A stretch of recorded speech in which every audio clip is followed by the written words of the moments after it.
Hey everyone, welcome to The Explainer. I'm so glad you're joining me today because, honestly, we're about to completely demystify the new 2026 TOEFL Writing section. If you've been looking at this updated format and just feeling totally overwhelmed, hey, you're not alone. We've all been there.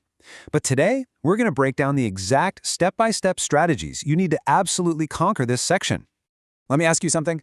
Have you been grinding away, studying advanced grammar rules and crazy complex vocabulary for months?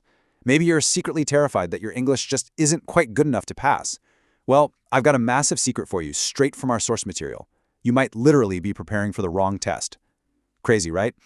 The reality is, the new TOEFL writing section is essentially just a mechanical time management test. If your mind goes blank on test day, it's not because you don't know the language. It's simply because you haven't mastered the clock yet. Okay, let's dive into this. Here is our 23-minute master plan for today's explainer. First up, the 2026 TOEFL time crunch. Then, Task 1, build a sentence. Moving on to Task 2, write an email, and we'll wrap up with Task 3, academic discussion. Consider this your ultimate game plan to beat that test day panic. All right, starting off with Section 1, the 2026 TOEFL time crunch. The absolute most critical thing you've got to grasp about this new format is just how incredibly fast this test moves.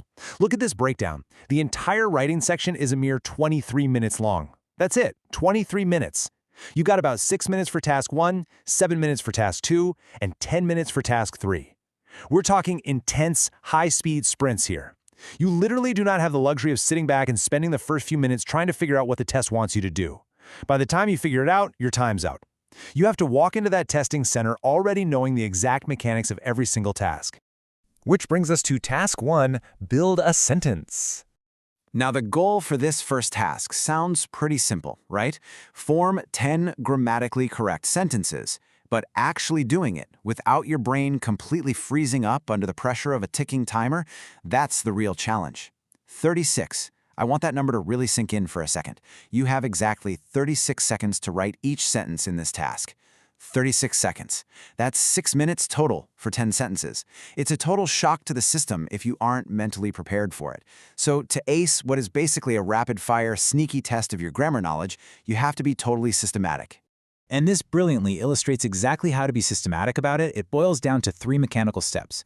Step 1, identify the verb. Step 2, choose the subject. And Step 3, check those singular or plural endings. Our source gives this really fantastic example. Let's say looking at a jumbled set of words and you spot the verb administers ending with an S.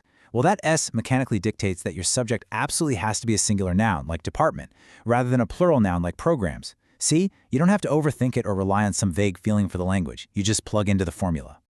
Another huge game changer for Task 1 is mastering what we call embedded questions. An embedded question is basically just a question stuffed inside another sentence. Like, could you tell me whether seeds are still available?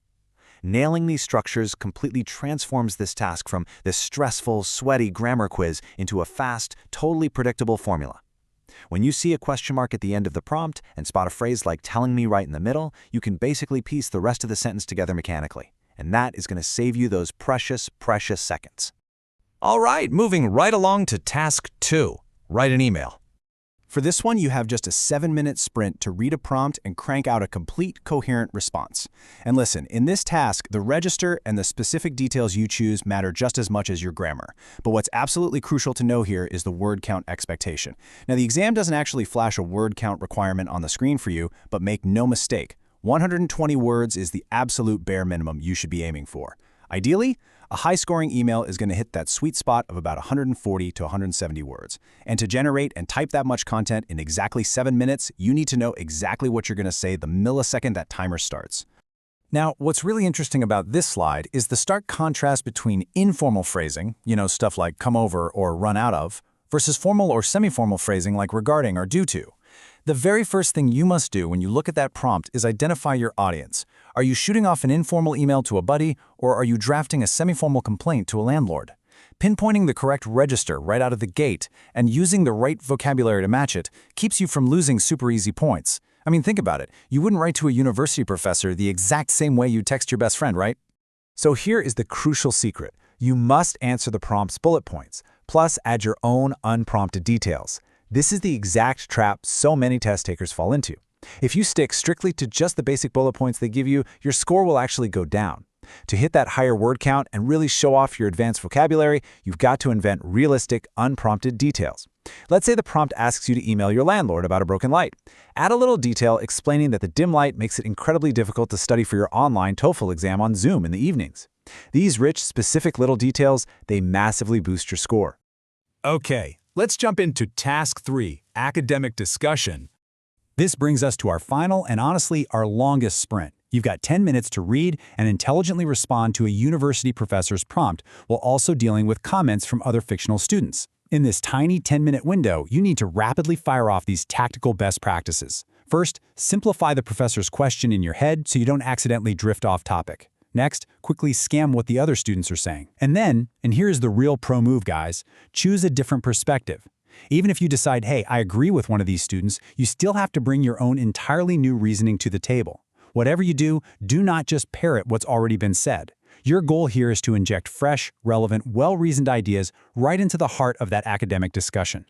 Before we wrap up, I really want you to absorb this quote from our source material. Your score is often not just about your level of English, but also about what you know and what you don't know. The source shares this honestly incredible success story about a student named Catherine. She somehow jumped her writing score from a 2 to a 4 in a single week. How on earth is that possible? Well, I'll tell you, it wasn't by magically memorizing years' worth of English vocabulary overnight. No way. It was by mastering these exact test mechanics. She learned how to play the clock, she learned the structural formulas, and she figured out exactly what the scores are actually looking for. So, as we finish up this explainer, I want to leave you with this final, kind of provocative thought. Are you ready to stop testing your English and start beating the clock? Because once you shift that mindset and realize that the 2026 TOEFL writing section is just a mechanical, completely predictable sprint, will you take all the power right back? So get out there, start practicing your timing, master those structural mechanics, and go get that high score. Thank you so much for hanging out with me for this explainer.